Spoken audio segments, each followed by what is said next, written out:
let me just briefly start with introducing a little bit the Joint Forces for Solar initiative. You all have some information in your folders, and I hope you read it, because there will be a test at the end of the breakfast briefing. So please read it or listen to me, what I'm saying now.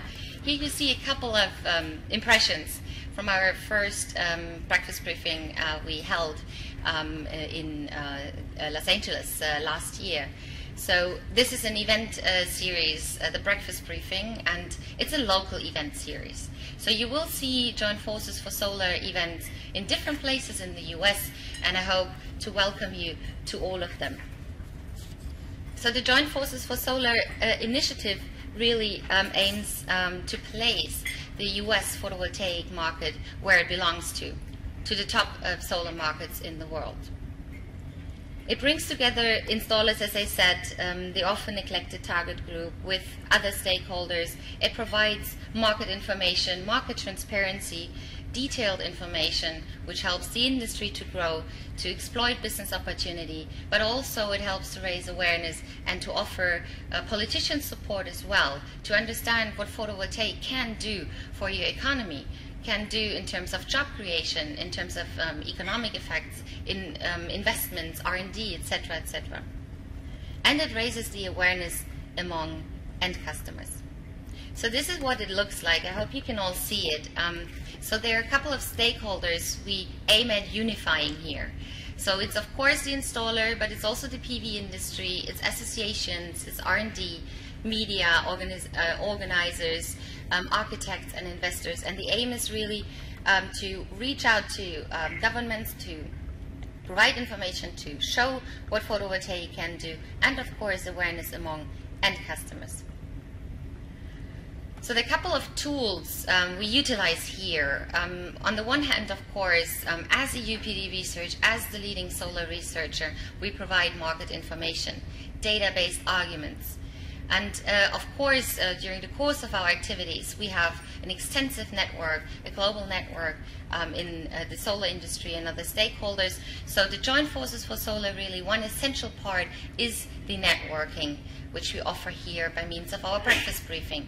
And of course, promotion, PV promotion, because if you know what the market is like, if you know the advantages of this technology, if you communicate these advantages, then of course it has a big public impact as well. I had a couple comments. First, on the nature of the SREC programs.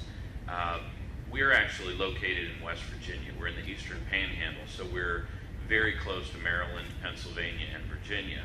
And if Pennsylvania, for instance, were to close its borders, we would not have a market to sell into systems that are in West Virginia and Virginia. So we found the open market to be very, very important for us. We're primarily residential, small commercial. And so to speak to the residential issue, one of the things, obviously financing is an issue.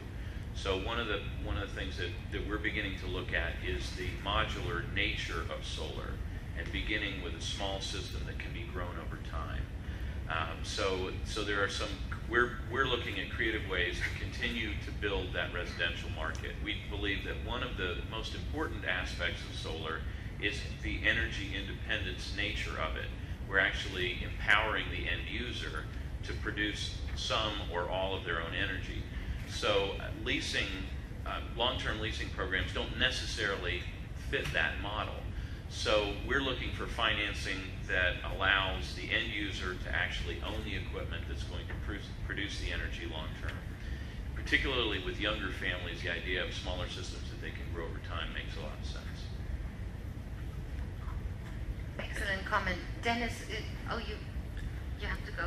I just wanted to ask, because that was a very interesting comment, how to accommodate, or how to emphasize the energy independence issue, because it's certainly one of the drivers also in Europe, despite the feed-in tariff, to start investing in 3V, or one of the main motivations why someone becomes interested.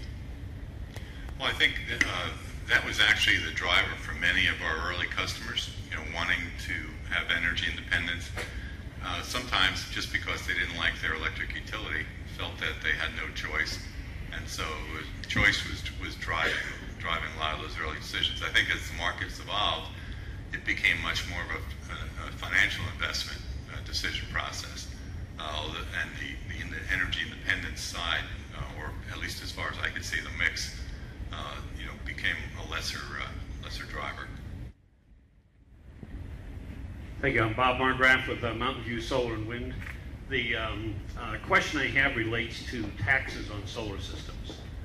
One of the things that we're beginning to run into as we're doing some of the modeling for the commercial businesses is you have local taxing authorities that either are confused on exactly how to tax it or will just tax it at its full value.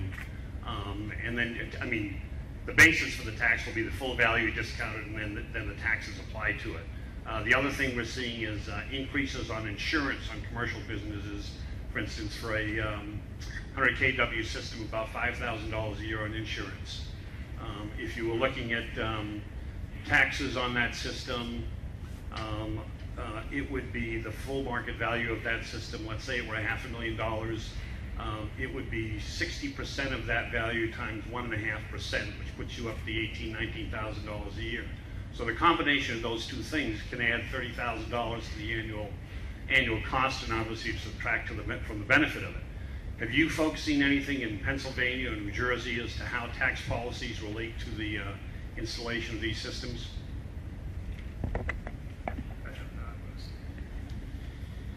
I've heard similar comments, but it's not really where we're involved in. I know that was a big problem in Pennsylvania, and I know, and it's certainly another way to help incentivize the market is there are states, it changes state to state, and there are states there the tax scheme is much more pro-solar from both the module manufacturer side and also an installer side.